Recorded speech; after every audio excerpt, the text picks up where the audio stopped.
All right, today we're going to talk about something called management by agreements. It's a really powerful framework designed to do one critical thing: stop teams from fighting internally so they can start focusing on the real competition, outside. In today's complex world, getting this right can literally make or break a team. So let's dive in. Okay, think about this quote for a second. Nothing is as terrifying as when the opposite is also true. Wow, that really hits home, doesn't it? It perfectly captures what leaders and teams face every single day. You're looking at two different paths, and both seem right, both seem true. So what do? How on earth do you lead when there's no clear answer? And look, this isn't just some philosophical puzzle. This is the daily grind for most of us, right? That feeling of juggling a dozen projects, trying to make sense of all these different opinions, all while everything is changing around you. That's just a normal Tuesday. So the big question is, how do we carve out a clear path forward when it feels like we're just stuck in the mud? So before we jump to the cure, we really have to understand the disease. We need to diagnose the problem. And the truth is, the way we all work today has fundamentally changed.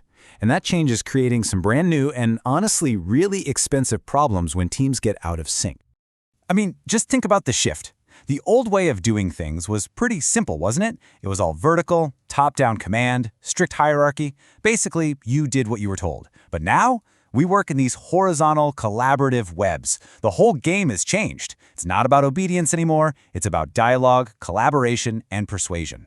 And don't get me wrong, that's a fantastic evolution, but it also creates a lot more opportunities for people to clash. And that friction, it has real, tangible costs. We're not just talking about arguments in the break room. No, we're talking about blown budgets, missed deadlines, and huge market opportunities that are just gone.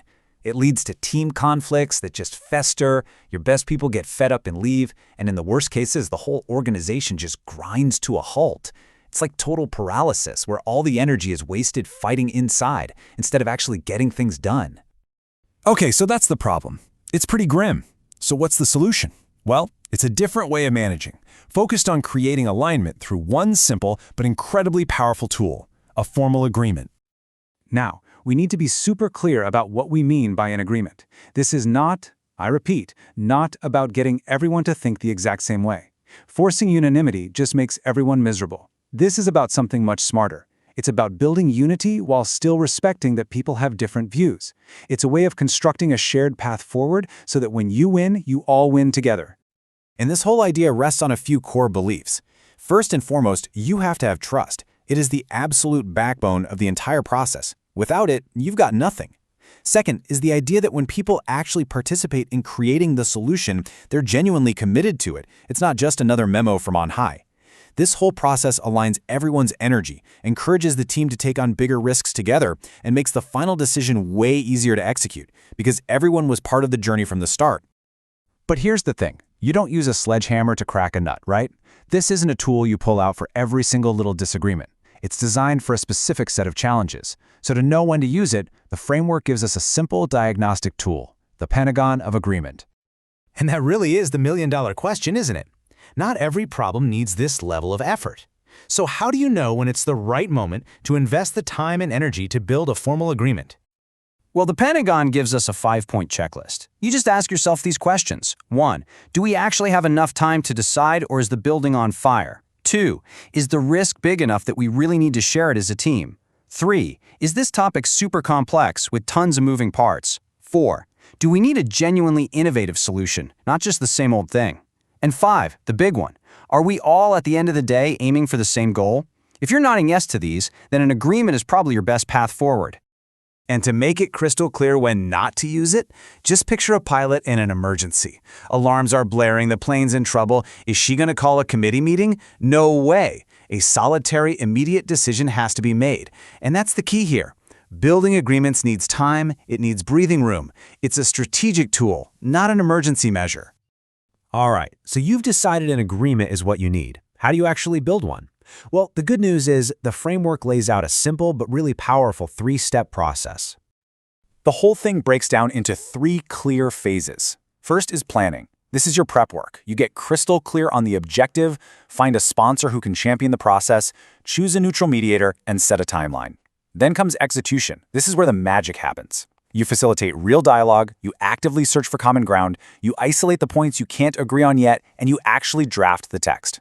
And finally, monitoring. An agreement isn't a document you just file away. You have to track progress, measure the results, and be ready to review it as things change. Now, I mentioned one role in that process that is absolutely critical to making it all work, and that's the mediator.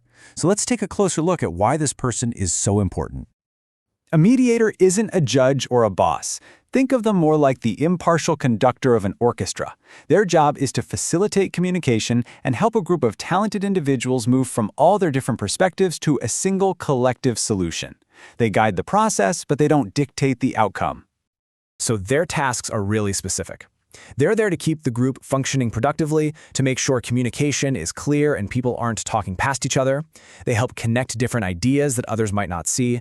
They help negotiate the really tough points. They format the final document. And, most importantly, they make sure everyone genuinely consents to the final agreement.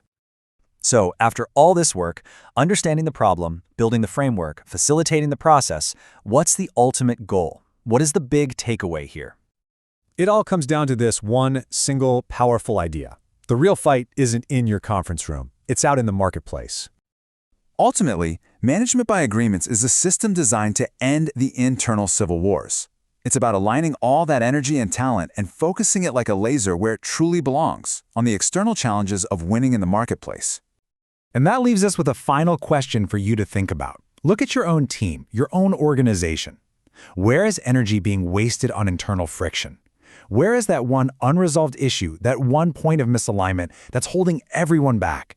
And where could just one well-crafted agreement unlock your team's full potential?